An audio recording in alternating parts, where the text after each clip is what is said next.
Saturday job pays 666 down. A copy boy at the Chronicle, 5 cigarettes and 2 silver half-crowns. Meeting in St. Mark, Tony's and town. Boy, do we get around.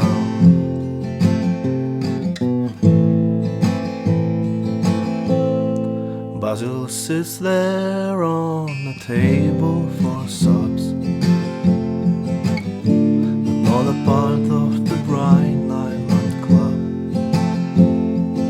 Ancient blue sweater, too old for the job, bore out of his mind with the Collins and Bobs. I'm a Jack and the Lamb, for the world, and I've kissed the gates head girl.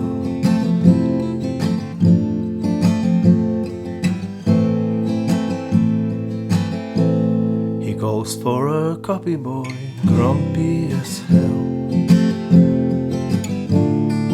Poets have to eat as well, but he wouldn't give just to walk out today. Have time to think about time, and young love run away. I'm a Jack and the Lamb, and I'm up for the world, and I've kissed the gates head.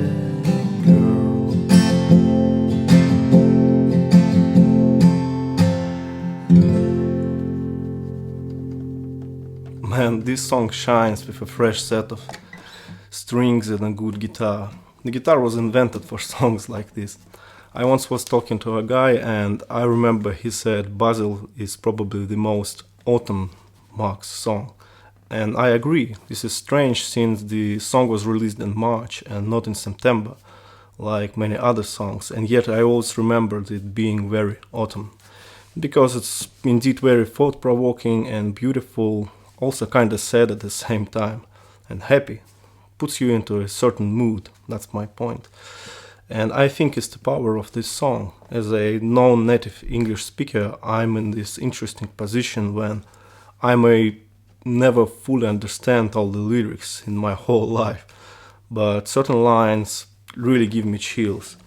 Ancient blue sweater, too old for the job. Poets have to eat as well, to have time to think about time.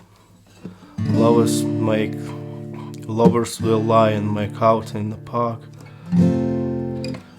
Basil puts on his old duffel and scarf and goes out into the dark. This is poetry, real poetry. Frankly, I'm happy enough just to read it, and the fact that it's set to a great tune only makes it so much better. The sheer simplicity of the tune to me is outstanding. This intro line, which Mark played on the mandolin himself, is just 3 notes and sets the stage for the rest of the song. I wrote down the chords for this song actually at the same time the album was released. That's how fast I'm working.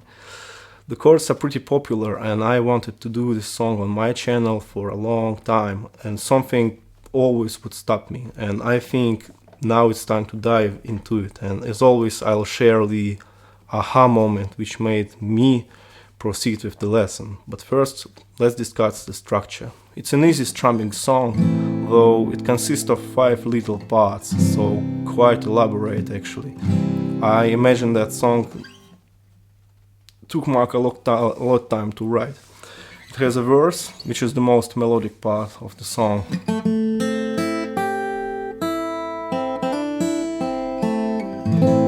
And it repeats 5 times in total. A minor, C, F, D minor, F, repeats, A minor, C, F, D minor, F, D minor, F. I love this repeating D minor and F major part. Really gets me. The second part is obviously a chorus going C, F major 7, C, F major 7, C, F. A lot of this song is about resolving back to A minor. The third part is this stunning, swarming crowd part, which is actually has a part of the intro as well, so the intro is not something random, it's a part of the song. F, C, E7, and this is C, E7, and A minor is exactly the intro.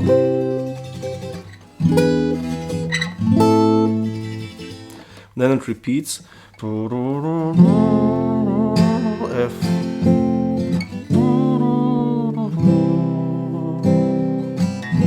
E7, and continues with some changes, including the intro section again.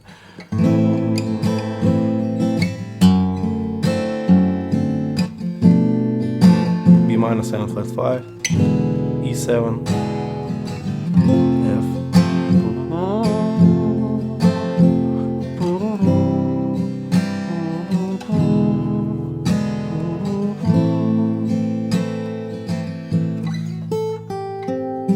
The fourth part is not really a part, but I consider it to be a part. Is a little vamp on A minor between the last chorus and the last verse. And the last part is a solo section in the end. But that's all the changes, and I'll deliberately run pretty fast through it, and it's not because it's all written down after all. But what about more important stuff? The reason it took me so long to tackle this song is its time signature and feel. I thought this song would be a great example of 6/8 song and a good opportunity to talk about the whole 6/8 and 3/4 thing and the difference between 3/4 volts and 6/8 time. And I thought about that for a while, and then I realized, wait a minute, there's a video where the song composer is talking about it. Let's take a look. So it's just like a 3/4 folk song. Basil sits there on the table for subs,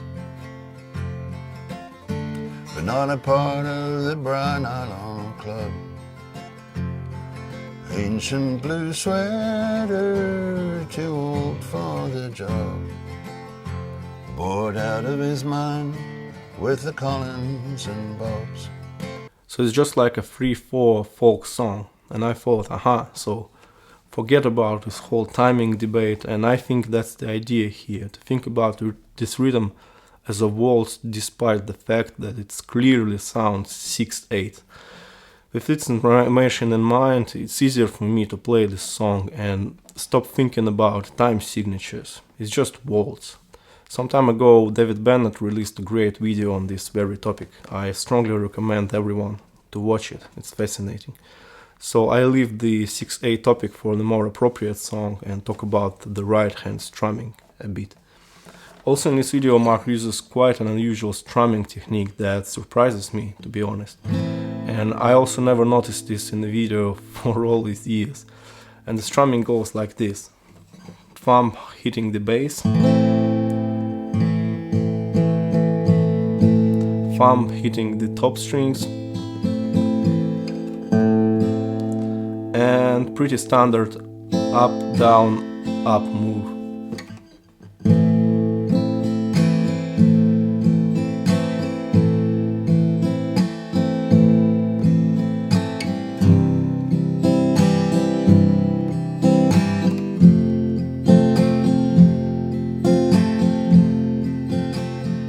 And the right forearm actually goes a little bit lower to accommodate this strumming.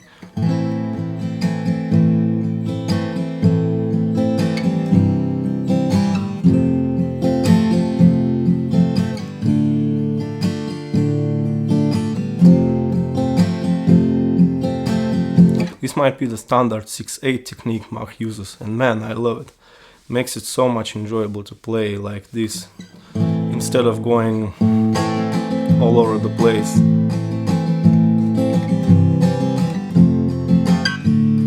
And I want to check out more 6/8 songs now.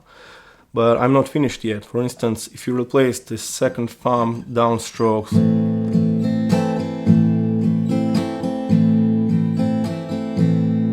with fingers downstroke,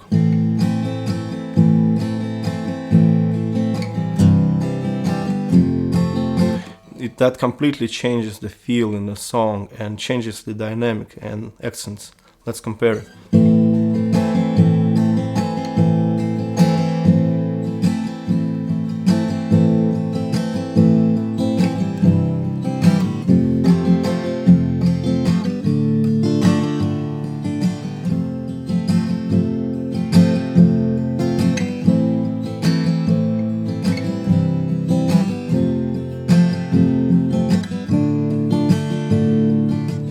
So the thumb downstroke is very subtle, quiet. There is played with fingers downstroke, it becomes too loud. Unless you also play it very subtle, and then it starts to sound good.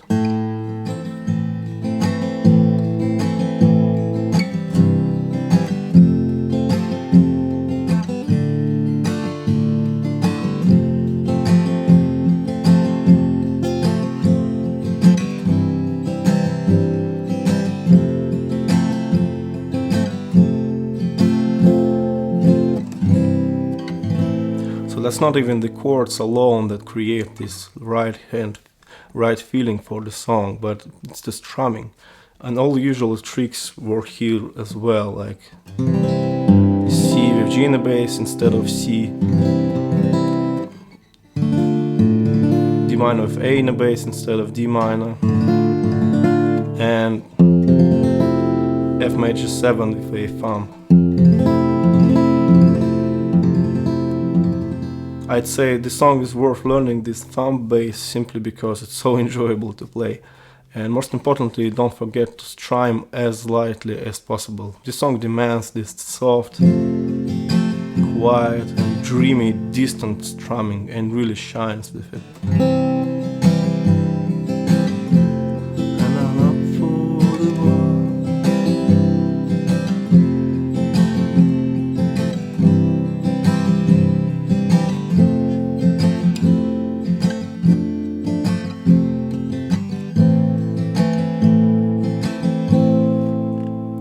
Either way, it's great to find surprises in the music you love and inspect so closely for such a long time. I know a lot of people think that I know a lot about Mark's playing, but let me tell you, I've only begun to understand it. I covered at best 5% of what Mark Knopfler is able to do with guitar. And I'm still surprised about his playing, just like I was surprised 15 years ago. But it's fun to learn new things here and there.